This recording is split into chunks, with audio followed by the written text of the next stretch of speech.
Assalamualaikum warahmatullahi wabarakatuh. Innal hamdalillah nahmaduhu wa nasta'inuhu wa nastaghfiruh wa na'udzu billahi ta'ala min shururi anfusina wa min sayyiati a'malina. Man yahdihillahu fala mudilla lahu wa man yudlil fala hadiya lahu.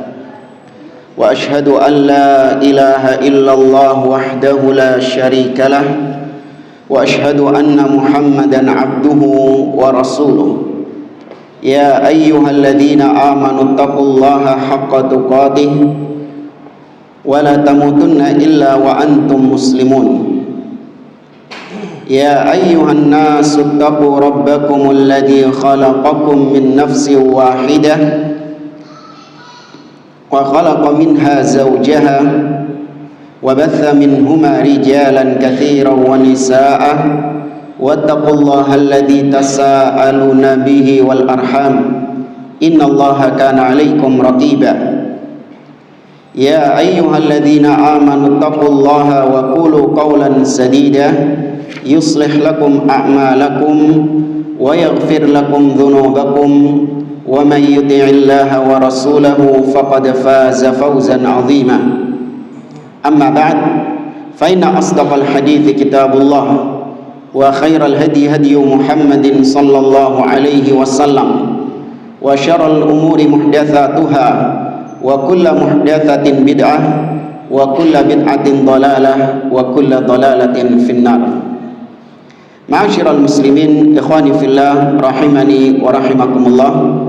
Alhamdulillah, segala puji bagi Allah Subhanahu wa taala yang atas limpahan nikmatnya dan taufiknya kita dipertemukan kembali oleh Allah di majelis ini untuk melanjutkan pembahasan kitab Nawaqidul Islam oleh Al-Imam Muhammad bin Abdul Wahhab rahimahullahu taala dengan syarah atau penjelasan dari Syekh Ad-Doktor Abdul Razzaq bin Abdul Muhsin Al-Abbad Al-Badr hafizahullah ta'ala.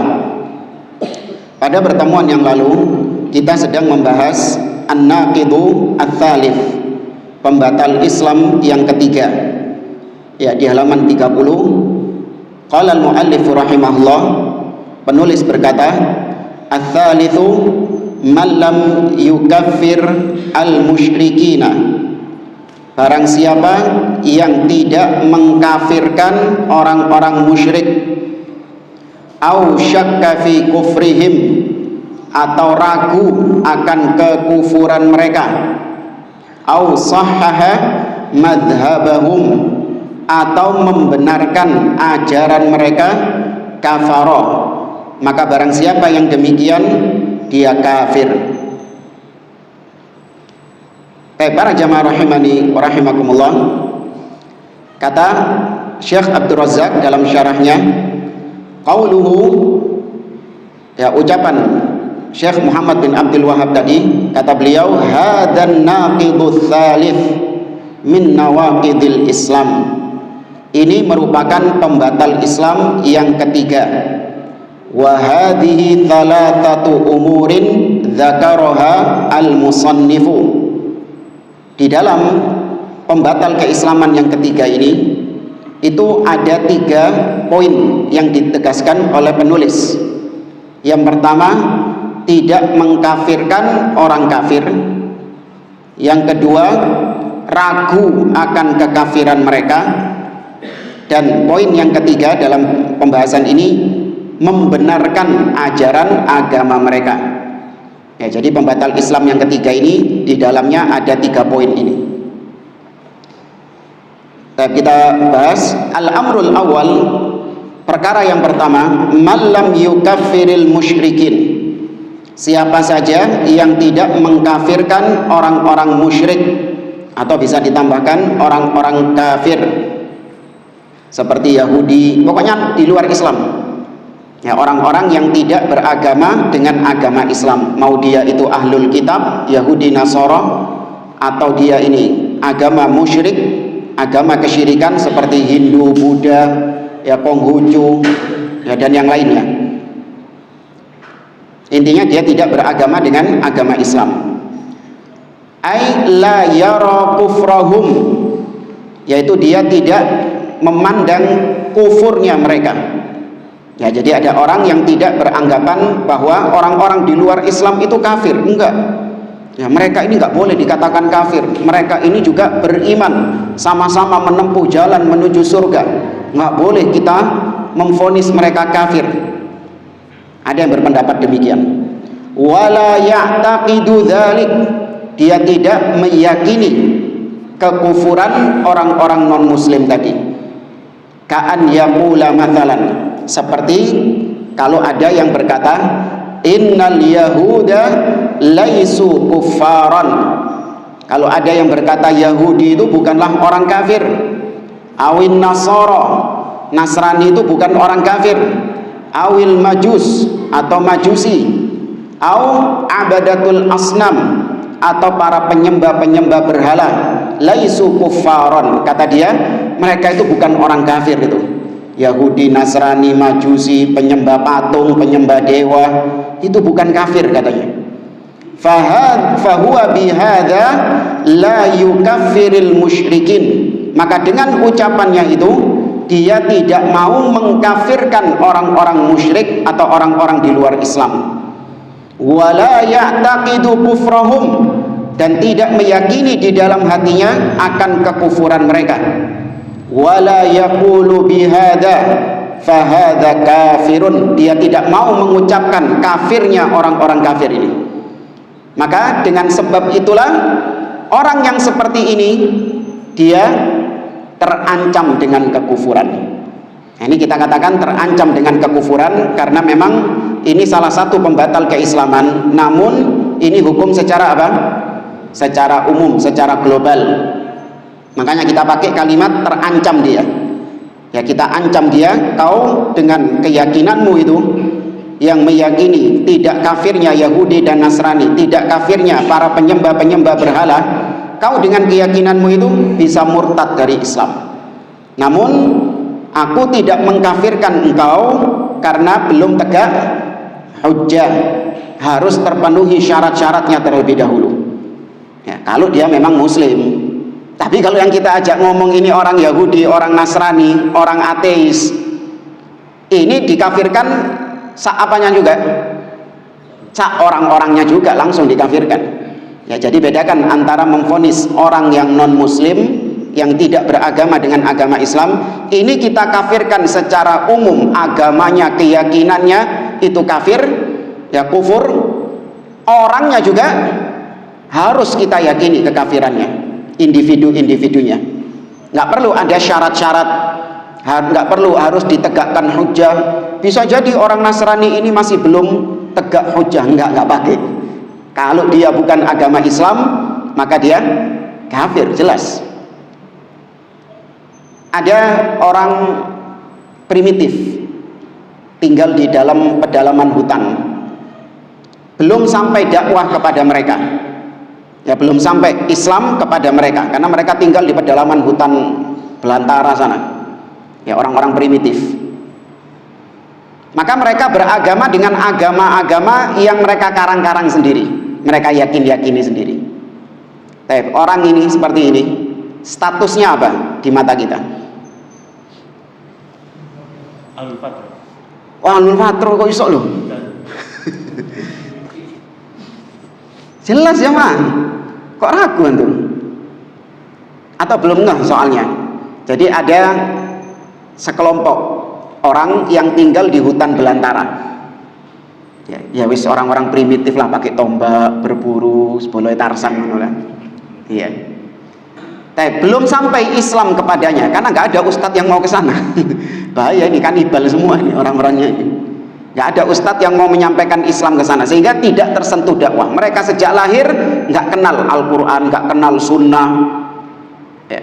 Sehingga mereka beragama dengan agama yang mereka karang-karang sendiri. Ya. Wah, ini pohon ini berarti dewa kita ini. Mendelok matahari, oh matahari ini adalah, ya, mereka karang-karang sendiri. Dipikir-pikir dewe, disembah-sembah dewe, dimunculkan sendiri. Nah, kita ketika mendapati orang-orang seperti ini, kita vonis apa mereka ini? Kita hukumi sebagai apa orang-orang seperti ini? Hukum dunia, kita bicara hukum dunia. Bukan kafir. Berarti al-qismah tsunaiyah kata para ulama. Model manusia itu cuma dua tok, imma mukmin wa imma kafir. Nah, orang seperti ini apa hukum kita di mata kita, apa hukum ininya? Kafir. Jelas sudah, nggak usah dipertanyakan. Terus antum mau hukumnya apa orang ini? Muslim.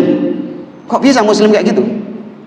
Ustaz, tapi kan belum sampai dakwah kepada itu, nanti hukum akhirat. Kita sekarang bicara hukum dunia. Ya, mereka hukum dunianya kafir meskipun belum sampai dakwah kepada mereka. Apa dalilnya? Allah berfirman dalam surat At-Taubah ayat yang ke-6, wa in ahadun minal musyrikina istajaraka fa'ajirhu hatta yasma'a kalamullah. Apabila ada seorang musyrik minta perlindungan kepadamu wahai Muhammad, maka lindungi dia sampai dia mendengar kalamullah, sehingga dia mendengar kalamullah. Lihat, Allah sudah memvonis mereka musyrik padahal belum mendengar kalamullah. Ya, betul, surat At-Taubah ayat yang ke-6. Ya, Allah sudah memvonis mereka musyrik padahal belum mendengar Al-Qur'an. Ya, sekali lagi, vonis mereka kafir. Nanti hukum di akhirat baru Allah berfirman di dalam surat Al-Isra, wa ma kunna mu'adzibina hatta nab'atha rasulah, dan kami tidak akan menyiksa suatu kaum sampai kami mengutus kepada mereka rasul yang menyampaikan risalah. Nanti hukum di akhirat diuji orang-orang seperti ini yang belum sampai dakwah, ini akan diuji. Ya, kalau dia mentaati Allah Subhanahu wa taala, maka dia dimasukkan surga, tapi kalau tidak, dia akan dimasukkan ke neraka. Ini hukum akhirat. Ya, tapi kalau hukum dunia, siapapun yang tidak beragama dengan agama Islam, nggak peduli sudah sampai dakwah atau belum sampai dakwah, pokoknya tidak beragama dengan agama Islam, maka kafir. Ya, kafir. Baik ajarannya ataupun orangnya, langsung dikafirkan secara individu, diyakini kekafirannya. Nah, adapun seorang muslim, dia ini memang beragama Islam, zahirnya dia ini memang beragama Islam, tapi dia tidak mengkafirkan orang kafir. Kayak orang-orang yang biasanya di di Eropa itu, nah itu biasanya pemikiran di barat-barat itu pemikirannya seperti ini, muslim tapi tidak memandang kafirnya orang-orang di luar Islam. Ya, karena mereka kumpulnya sama orang-orang kafir. Jadi mereka tidak memandang Yahudi itu kafir, Nasrani itu kafir. Mereka semua sama-sama agama Ibrahim, ya, Abrahamic faith, sama-sama pemeluk agama Nabi Ibrahim. Ya. Nah, orang muslim yang seperti ini, ya apa sikap kita? Langsung kita kafirkan orangnya? Nah, kalau dia seorang muslim, maka kita katakan kepada dia, keyakinanmu itu kufur. Ya, kau meyakini Yahudi bukan kafir, Nasrani bukan kafir, itu keyakinan yang kufur. Namun engkau tidak, atau belum, jangan tidak, belum aku kafirkan karena belum tegak hujjah. Ya, bisa jadi dia nggak tahu, ya, bisa jadi dia ada syubhat di dalam dirinya. Sampai sudah tegak hujjah, dihilangkan penghalang-penghalangnya, terpenuhi syarat-syaratnya, baru kemudian orangnya divonis kafir. Ya, tapi itu harus dengan penelitian yang mendalam. Kembali ke sini. Kenapa dia dikatakan kafir? Li'annahu lam yukaffir man kaffarahullah. Orang seperti ini bisa keluar dari Islam karena dia tidak mengkafirkan orang-orang yang jelas-jelas dikafirkan oleh Allah Subhanahu wa taala. Yahudi Nasrani ini dikafirkan nggak sama Allah? Dikafirkan sama Allah, divonis kafir sama Allah, tapi dia nggak mau. Nah, ini berarti menentang Allah Subhanahu wa taala. Allah mengkafirkan kok dia mengatakan nggak kafir. Wa kaffarahu rasuluhu sallallahu alaihi wasallam. Dia tidak mengkafirkan orang-orang yang telah dikafirkan oleh Rasulullah sallallahu alaihi wasallam. Qala subhanahu, Allah taala berfirman, laqad kafara alladzina qalu innallaha thalithu thalathah. Sungguh telah kafir, Allah memvonis mereka kafir, orang-orang yang mengatakan Allah itu 3 oknum. Ya, Allah itu 3 oknum, 3 trinitas. Orang apa ini? Nasrani. Allah katakan laqad kafara, telah kafir mereka. Terus orang-orang yang saya singgung tadi mengatakan, oh enggak, mereka enggak kafir. Nah, ini berarti mendustakan ayat Allah Subhanahu wa taala. Wa qala subhanahu wa ta'ala, Allah juga berfirman dalam surat Al-Bayyinah ayat yang ke-6. Kalau tadi surah Al-Maidah ayat 73. Ya, sebelumnya juga dikafirkan. Jadi ayat ini jejer. Sebelumnya Allah mengatakan laqad kafaral ladzina qalu innallaha huwal masih ibnu Maryam. Sungguh telah kafir orang-orang yang mengatakan bahwa Allah adalah Al-Masih ibnu Maryam, Nabi Isa bin Maryam. Sama orang Nasrani juga dikafirkan oleh Allah Subhanahu wa taala. Kemudian dalam surah Al-Bayyinah ayat yang ke-6, innalladzina kafaru, sesungguhnya orang-orang yang kafir divonis kafir. Siapa mereka? Min ahlil kitab, dari kalangan ahlul kitab. Ya, wal musyrikin, dan juga kafir dari kalangan musyrikin. Ahlul kitab Yahudi dan Nasrani. Ya, musyrikin ya penyembah berhala, Hindu, Buddha, Konghucu, Kejawen, dan seterusnya. Mereka semua fi nari jahannam khalidina fiha. Ini hukum akhiratnya. Ya, kalau hukum akhirat itu vonis secara umum. Setiap orang yang mati di atas kekafiran, maka kita yakin dia pasti neraka. Nerakanya itu kekal. Tapi si A, si B, si C, individu-individunya, meskipun dohirnya dia mati di atas kekufuran, maka kita tidak memvonis mereka dengan neraka kecuali ada dalil yang jelas. Kenapa demikian? Karena ini perkara gaib. Ustaz, jelas-jelas Ustaz tonggoku iki Kristen Nasoro. Ya wis, Kristen dari Tulen sudah wis. Ya, saya tahu dia ini kafir. Nggak mungkin dia ini masuk Islam. Mati dia. Masa saya nggak boleh memvonis dia neraka? Nggak boleh. Karena ini perkara gaib. Ya, bisa saja orang tersebut sudah masuk Islam, tapi dia sembunyikan keislamannya. Seperti Raja siapa? An-Najasyi. Dia sudah masuk Islam, tapi dia sembunyikan keislamannya di hadapan rakyatnya karena khawatir mudarat yang menimpa dirinya. Maka ketika mati, Nabi SAW dikabarkan tentang kematiannya, dan Nabi melaksanakan sholat gaib. Nggak mungkin dong kalau orang kafir disolati gaib sama Nabi, ya kan? Bisa jadi. Kita nggak tahu orang itu mati dalam kondisi apa. Kita hanya menghukumi dohirnya saja. Saya nggak tahu kalau dia ini Islam. Ya, dohirnya dia mati dalam keadaan kafir, ya sudah, hukumi dia sebagai jenazah yang kafir. Karena itu dohir. Maka jangan didoakan, jangan disolati, jangan dikuburkan di pekuburan Islam. Itu haknya dia sebagai jenazah kafir. Tapi kalau ditanya tentang akhiratnya, kira-kira wong iki Pak Fulan iki, dia masuk surga atau masuk neraka? Wallahu a'lam. Saya khawatir dia masuk neraka. Ya, sebatas kekhawatiran. Tapi memvonis iki bongko iki nang neraka. Iya, iki bongko iki disiksa nang neraka kekal selama-lamanya. Enggak. Ya. Ada ritualnya itu. Mengantarkan. Sama, ada ritual-ritualnya juga. Mengantarkan seperti.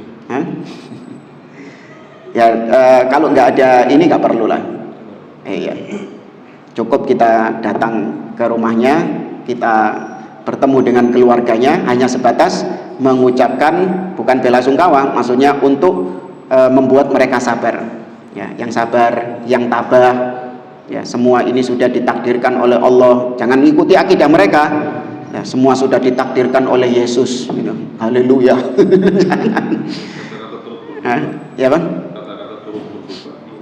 Tidak apa-apa. Ya. Ya, untuk menegarkan hati keluarganya saja. Tapi mendoakan semoga dia ditempatkan di surga, semoga dia masuk ke dalam surga, tidak boleh didoakan. Ya, hanya sebatas untuk keluarganya saja. Apa mau? Antum takut nih. Al-Bayyinah. Ayat Al-Bayyinah. Ya, ini orang kafir yang mati, kita hukumi dohirnya dia kafir, namun bagaimana nasibnya di akhirat secara individu ya.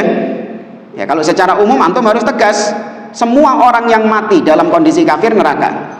Tapi individu-individunya nggak boleh divonis langsung neraka, kecuali dengan dalil yang jelas, yang tegas menyebutkan namanya. Ya, tabbat yada abi lahabi wa tab ma aghna anhu maluhu wa ma kasab sayasla naron dzata lahab. Jelas dia masuk neraka, Abu Lahab. Jadi kalau ditanya Abu Lahab masuk mana? Jangan wallahu a'lam. Ya, neraka, tegas.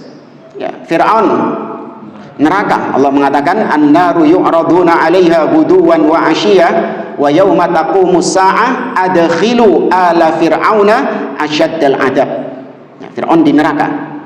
Ya, adapun si A, si B, si C yang tidak ada dalil yang menyebutkan namanya, maka tidak boleh kita vonis secara individu, namun kita vonis secara umum. Pokoknya saya nggak tahu, pokoknya orang kalau dia mati di kondisi kafir, maka dia pasti masuk neraka. Nah, berlaku juga buat orang beriman. Ya, orang beriman sesoleh apapun, ya ketika dia mati, maka kita hukumi jenazahnya sebagai jenazah muslim, kita sholatkan dia, kita doakan dia, kita antarkan ke pemakaman, kita kuburkan di pemakaman Islam. Tapi kalau ditanya dia surga atau neraka, maka jawab arju an yadkhulal jannah. Aku berharap semoga dia masuk ke dalam surga. Tapi memvonis pasti surga wong iki. Ya, karena alim luar biasa dia. Dia soleh luar biasa dia. Ya, sesoleh apapun, setakwa apapun orangnya, kalau tidak ada dalil yang mengkhususkan fulan ini masuk surga, nggak boleh kita vonis dia surga. Ya. Abu Bakar fil jannah, harus kita vonis Abu Bakar di surga, Umar di surga, Utsman di surga, Ali di surga, Abdurrahman bin Auf di surga, dan sahabat-sahabat yang secara langsung disebutkan namanya oleh Nabi SAW.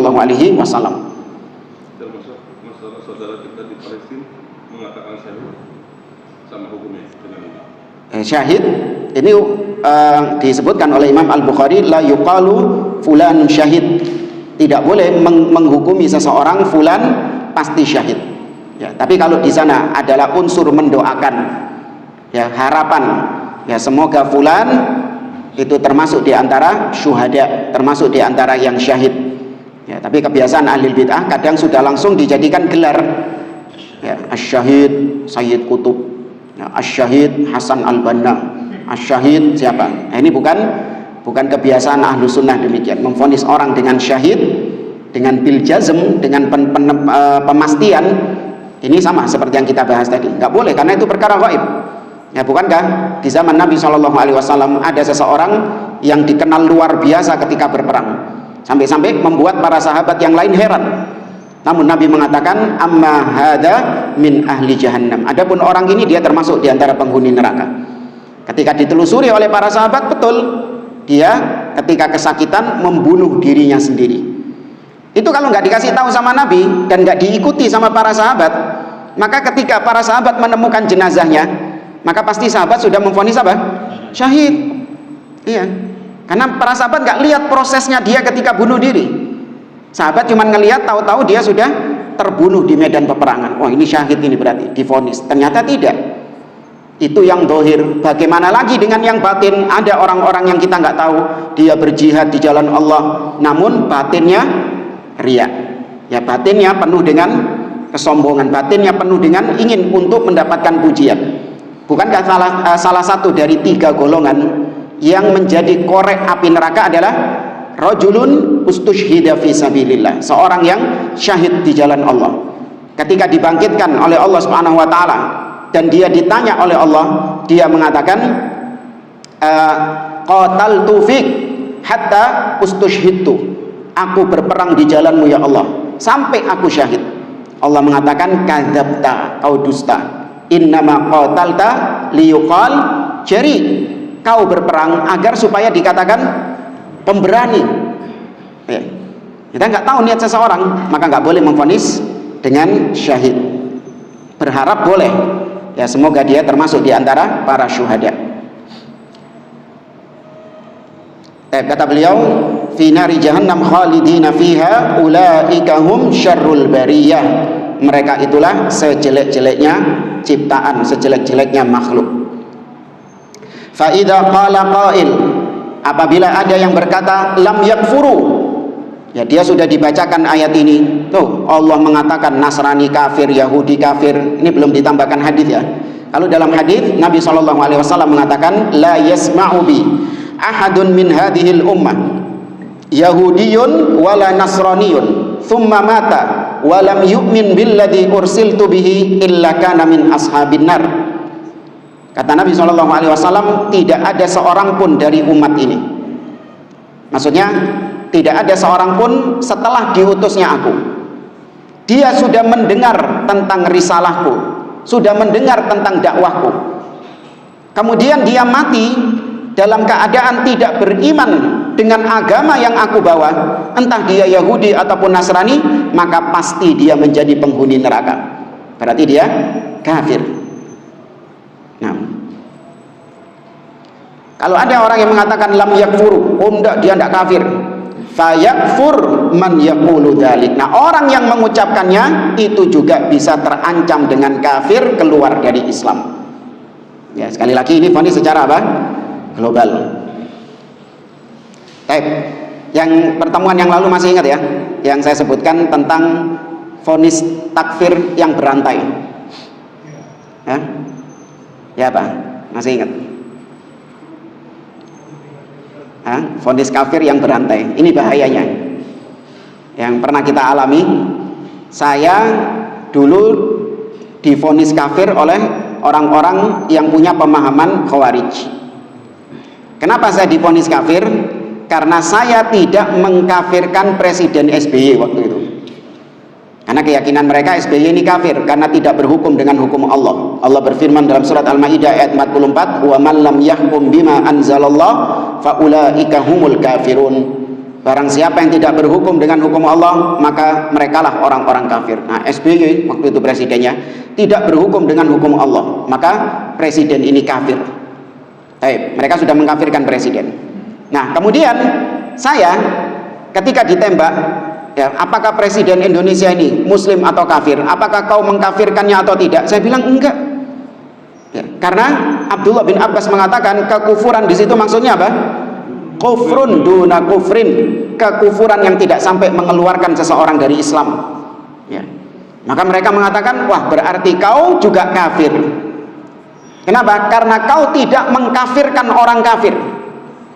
SBY kafir, tapi tidak kau kafirkan. Berarti kata Syekh Muhammad bin Abdul Wahab, malam yukafiril musyrikin, yang tidak mengkafirkan orang kafir, maka dia juga kafir. Dikafirkan anak. Iya jemaah. Sampai ketika anak jadi imam sholat itu, mereka pergi, nggak mau sholat di belakang anak, karena sholat di belakang orang kafir. Bikin jamaah sendiri di belakang. Kurang ajarnya mereka ini. Orang-orang Khawarij. Alhamdulillah sebagian di antara mereka sudah banyak yang mati sangit. Ya, waktu muncul ya ISIS tahun 2013-2014 itu, sebagian di antara mereka berbondong-bondong ke sana. Dan terakhir kabarnya juga sudah mati katanya di sana. Ya, siapa apa? Mereka menjalankan apa yang sudah menjadi keyakinan mereka. Kemudian ini karena bikin gaduh di masjid, bikin jamaah sendiri, padahal sudah ada sholat berjamaah. Mereka ditegur oleh ya takmir masjidnya lah. Nggak boleh, kau harus ikut berjamaah. Ya, karena kalau kau tidak ikut berjamaah, kau mengganggu jamaah yang lain. Mending kau keluar saja. Ya, jangan di masjid sini. Nggak boleh ada dua imam. Terus dibilang Umar ini sudah kafir. Ya, nggak boleh sholat di belakang orang kafir. Nah, ini kata orang-orang yang tadi menasihati mereka. Loh, enggak, Umar ini enggak kafir, mereka Islam. Loh, enggak mengkafirkan Umar? Enggak, juga kafir juga. Takmir masjidnya dikafirkan. Ya, karena enggak mengkafirkan saya. Nah, ini nanti kalau diteruskan doa ini.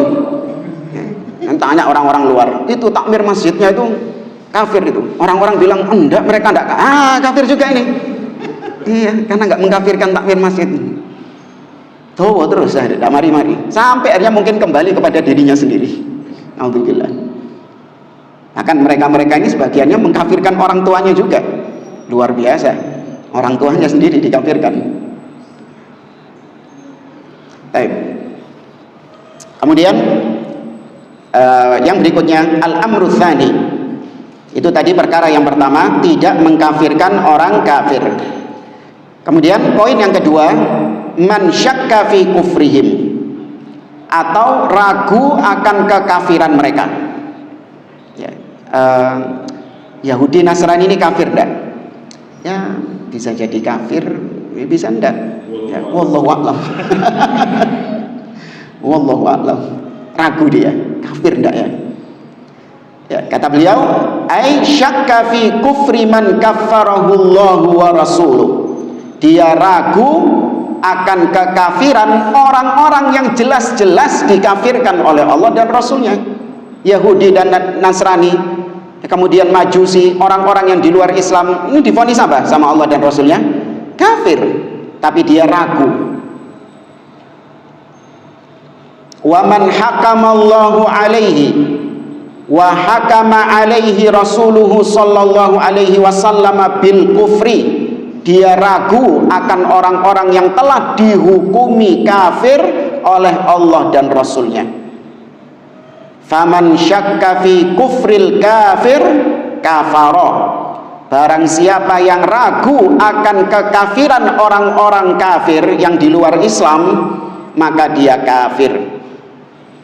Idil wajibu alal muslim, karena yang wajib atas seorang muslim, alla yaqa'a fi qalbihi syai'un minat taraddud aw syak fi kufri man kaffarahu Allah aw kufri man kaffarahu Rasulullah sallallahu alaihi wasallam.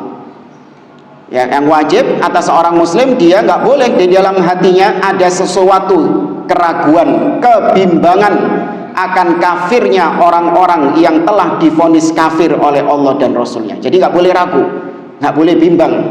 Ya, kita meyakini kafirnya Yahudi, kafirnya Nasrani, semua orang yang beragama di luar Islam itu kafir. Harus kita yakini, nggak boleh ragu. Jangan kemudian mengatakan ojo-ojo awak dhewe sing salah. Ya, jangan-jangan Islam ini yang kafir, mungkin yang sana yang benar. Ya, ini ragu, nggak boleh. Orang seperti ini juga bisa kafir. Kemudian al-amru tsalits, poin yang ketiga, au sahhaha madhhabahum, atau dia membenarkan madhabnya mereka. Madhabnya orang-orang kafir maksudnya ajaran agamanya orang-orang kafir. Ka'an yaqula fi syai'in min aqaidil kuffari al-kufriyati an-naqilati minal millah. Seperti kalau ada seseorang yang berkata tentang sesuatu dari akidah-akidah kufur yang dia dapatkan dari agama selain Islam.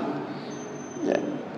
Seperti misalnya akidah Trinitas, Allah punya anak. Hadza fi'lun sahih, dia mengatakan ini akidah benar, ini dibenarkan ya, karena kita nggak tahu, kita kan nggak pernah melihat Allah, bisa saja Allah punya anak, ya apa sih? Ya, kita kan nggak tahu, ya bisa saja, saya yakin, ya karena Nabi Isa itu nggak punya bapak, ya maka dia itu adalah anak Tuhan.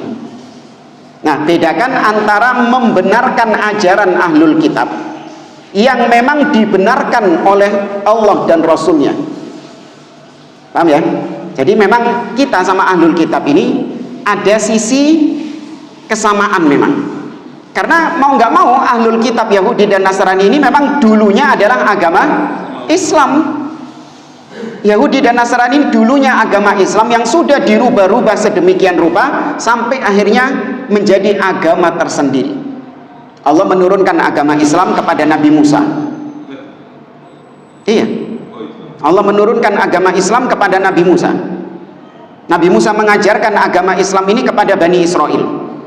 Kemudian setelah itu Bani Israel merubah-rubah ajaran Nabi Isa ini, Nabi Musa ini, sampai sedemikian rupa sehingga hilang ajaran Nabi Musa itu. Maka menjadi agama Yahudi. Ya seperti air. Ya, ini kalau kopi, ya, botol ini isinya kopi. Kalau saya isi dengan air sampai meluber, kopinya jadi apa? Kopinya jadi keluar sampai habis, gelasnya menjadi air, bukan menjadi kopi lagi. maka demikian bid'ah-bid'ah yang didatangkan oleh mereka secara tidak sadar itu menghilangkan ajaran Nabi Musa sedikit demi sedikit. Keluar ajaran Nabi Musa sampai tidak bersisa ajaran Nabi Musa itu, menjadi Yahudi. Nasrani juga demikian. Nah, maka wajar kalau ada sisi kesamaan antara agama kita dengan agamanya orang-orang ahlul kitab. Seperti misalnya kita meyakini Nabi Isa itu turun di akhir zaman. Nabi Isa akan turun di akhir zaman. Nah, orang-orang Nasrani juga meyakini Nabi Isa itu nanti akan, Yesus kata mereka, akan kembali lagi, atau dengan istilah mereka second coming, kedatangan kedua Nabi Isa itu akan datang lagi. Tapi apakah ketika kita meyakini akidah yang sama dengan Nasrani maka berarti kita tasyabuh dengan mereka? Tidak. Karena kalau ditelusuri ya pasti ada bedanya. Kita meyakini Nabi Isa turun, kata Nabi SAW, hakaman adlan, sebagai seorang hakim yang adil yang memutuskan perkara di antara manusia. Kalau orang Nasrani meyakini Nabi Isa turun sebagai Tuhan, ya, sebagai Tuhan, tapi turunnya Nabi Isa sama-sama kita yakini antara Yahudi dengan antara Islam dengan Nasrani. Ya, maka bedakan antara akidahnya ahlul kitab yang dikonfirmasi oleh Islam, maka ini bukan yang kita bahas.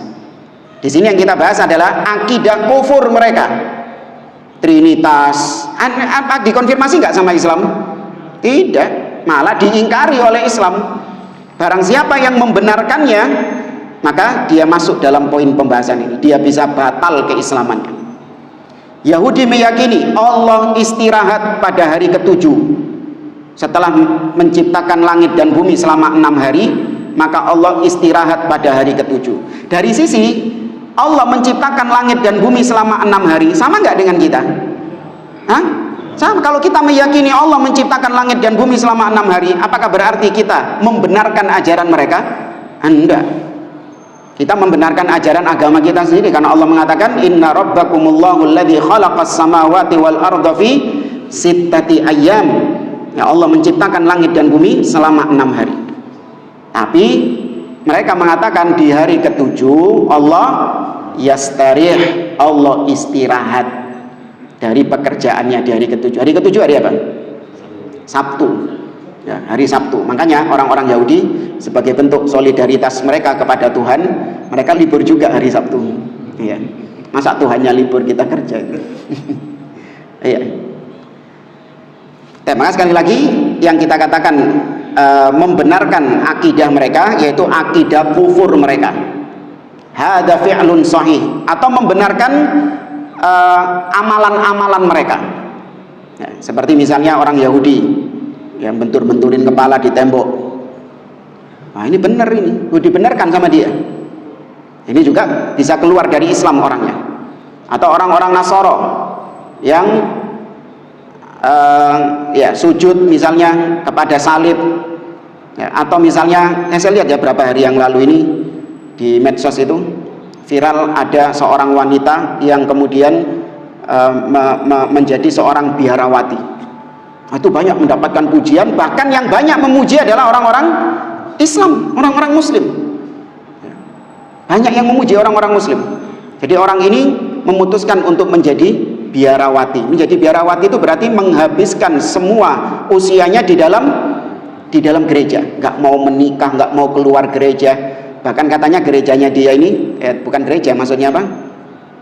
Ya pondoknya ini istilahnya, pondoknya dia itu dibuka hanya 25 tahun sekali.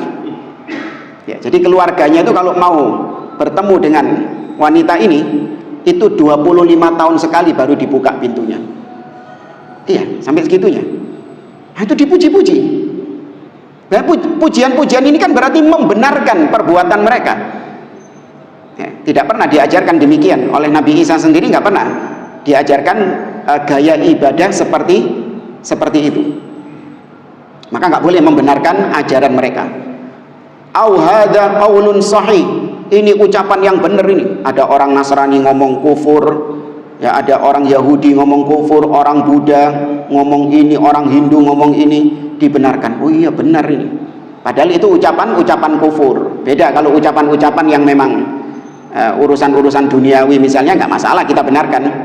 Ya, ada orang Nasrani misalnya berkata, kita ini kalau misalnya kita makan makanan yang manis-manis, maka kita akan kena penyakit gula. Nasrani yang ngomong.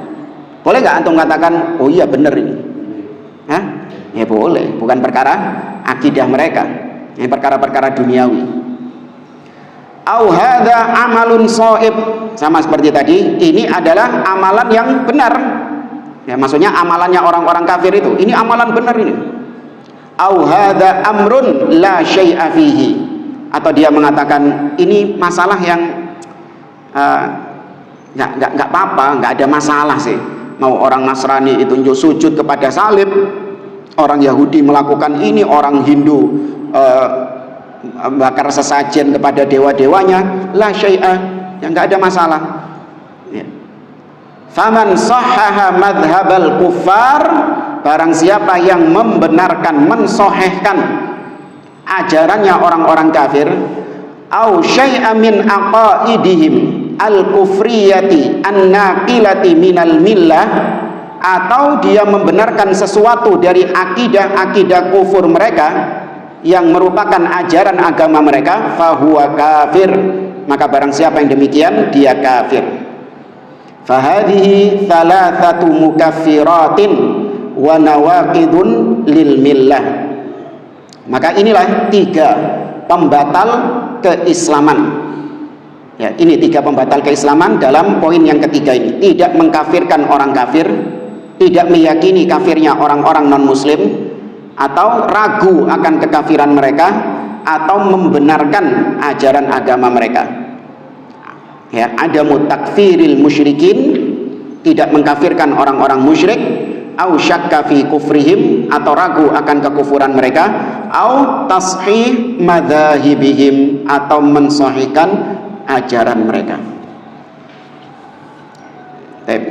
Ada sisa waktu, kalau ada yang mau ditanyakan silakan. Ayat ke-6, wa in ahadun minal musyrikina, yang tadi itu orang primitif tadi itu, ya, surat At-Taubah ayat yang ke-6. 6, ya, di awal halaman pertama surat At-Taubah, pojok kanan bawah. Jadi tiru-tiru.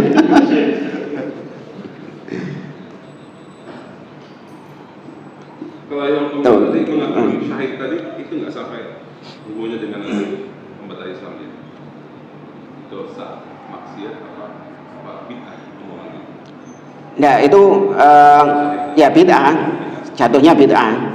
Tapi kalau dia ada keyakinan bahwa saya mengatakan fulan ini syahid karena saya tahu yang gaib, nah ini kafir ini. Paham ya?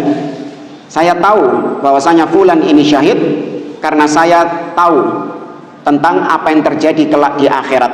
Bahwasanya orang ini memang syahid, masuk ke dalam surga. Nah, ini kadzab ini. Mengaku-ngaku tahu yang gaib. Tapi kalau cuma sebatas mengatakan fulan syahid, ini termasuk bid'ah. Ya. Yang tadi masalah sholat gaib tadi, itu diantaranya syaratnya dia belum disolati ya. Iya, meskipun terus di tempat yang jauh gitu.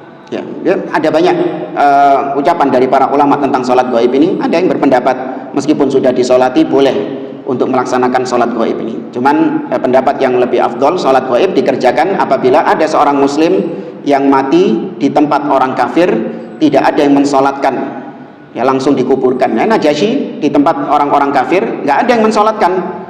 Ya, maka kemudian disolatkan secara gaib oleh kaum muslimin. Karena sholat gaib ini fardu apa? Fardu kifayah. Ketika sebagian sudah melaksanakan, gugur sebagian yang lain. Sisanya apa? Mendoakan. Ya, kalau belum sholat gaib, belum sholat jenazah, ya mendoakan. Namanya sholat jenazah itu kan isinya apa? Doa. Ya, mendoakan. Terus kita dulu sering dengar kan zaman ini tuh, zamannya COVID itu kan sering sholat gaib. Itu kita ikut atau gimana? Iya, sholat gaibnya itu kalau di zaman waktu ada COVID itu karena memang ada larangan untuk mensolatkan jenazahnya secara langsung, sehingga orang-orang yang kena terkonfirmasi mati gara-gara COVID, dia tidak diizinkan untuk disolati secara langsung oleh keluarganya dengan hadirnya jenazahnya itu, sehingga jenazahnya sudah dikuburkan oleh petugas medis tanpa disolatkan secara langsung, keluarganya yang mensolatkan tanpa kehadiran jenazahnya ini. Katanya pihak rumah sakit belum sholatin yang dulu atau ya, kalaupun pihak rumah sakit sudah mensolati sebenarnya gugur. Sudah gugur, keluarga sisanya hanya sebatas mendoakan saja. Baik, wallahu a'lam. Kita akhiri. Subhanakallahumma wa bihamdik, asyhadu an la ilaha illa anta, astaghfiruka wa atubu ilaik. Assalamualaikum warahmatullahi wabarakatuh.